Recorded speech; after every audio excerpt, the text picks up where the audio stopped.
नमस्कार.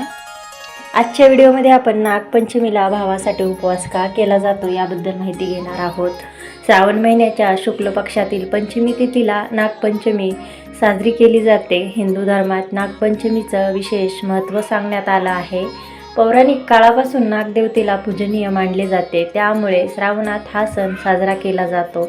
नागपंचमीच्या दिवशी भावासाठी उपवास केला जातो. मात्र यामागे नक्की कारण काय आहे हे आज आम्ही तुम्हाला सांगणार आहोत. नागपंचमीचा उपवास व पूजा केली जाते. भावाच्या दीर्घ आयुष्यासाठी हा उपवास केला जातो.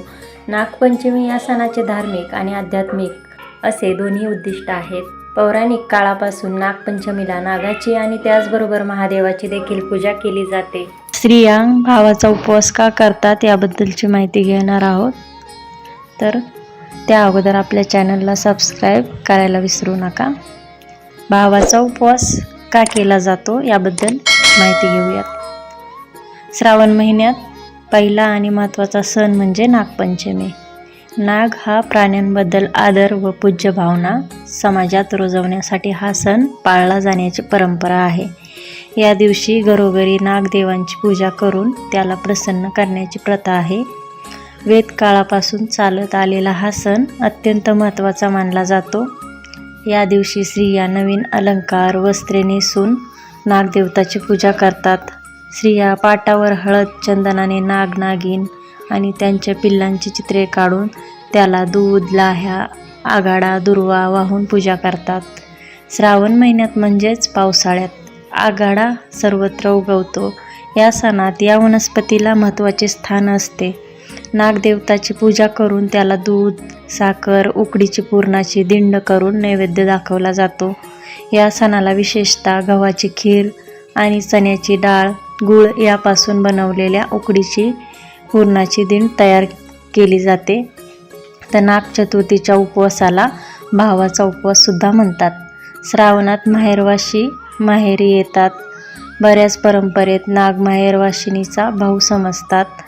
नागपंचमीच्या आदल्या दिवशी माहेरवाशिनी भावाच्या नावाने उपवास करतात. त्याला नागाचा उपवास किंवा भावाचा उपवास असेही म्हणतात. भावाला चिरंतन आयुष्य आणि अनेक आयुधांची प्राप्ती होवो आणि तो प्रत्येक दुःख आणि संकट यातून तारला जावो, हेही उपवास करण्यामागे एक कारण आहे.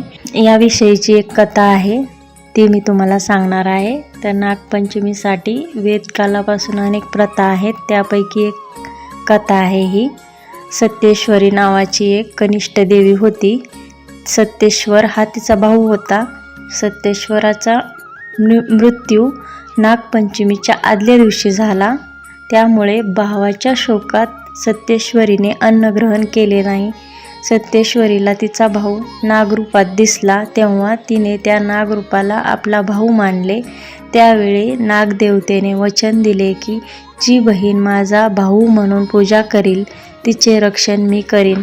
त्यामुळेच त्या दिवशी नागाची पूजा करून प्रत्येक स्त्री नागपंचमी साजरी करते. तसेच दुसरी कथा आहे कालिया नागाचं कृष्णाने पराभव केलेला याबद्दलची. तर यमुना नदीच्या पात्रातून भगवान श्रीकृष्ण सुरक्षित वर आले होते. त्यावेळेस कालिया नागाचा पराभव करून तेव्हापासून नागपंचमीची प्रथा सुरू झाली असेही मानले जाते. तसेच या दिवशी शेतकरी शेत नांगरत नाही. तसेच नववधू माहेरी येतात. झिम्मा फुगड्या झाडाला झोके बांधून खेळतात. या गोष्टी स्त्रिया करतात आणि हा सण आनंदाने साजरा करतात. नागपंचमीच्या दिवशी काहीही चिरू नये, कापू नये, तळू नये, चुलीवर तवा ठेवू नये वगैरे संकेत पाळले जातात.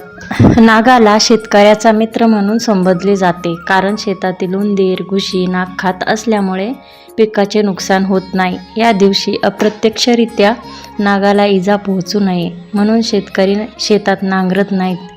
अशा पद्धतीने नागपंचमी हा सण सर्वत्र भारतात भक्तिभावाने साजरा केला जातो. पर्यावरणातील सापाचे व नागाचे रक्षण करणे हाच या सणाचा मुख्य हेतू आहे.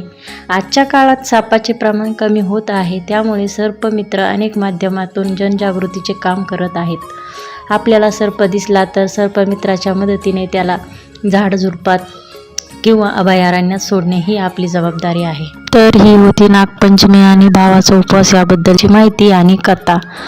तुम्हाला अशाच नवनवीन कथा आणि माहिती ऐकायच्या असतील तर आपल्या चॅनलला लाईक, सबस्क्राईब आणि शेअर करायला विसरू नका. धन्यवाद.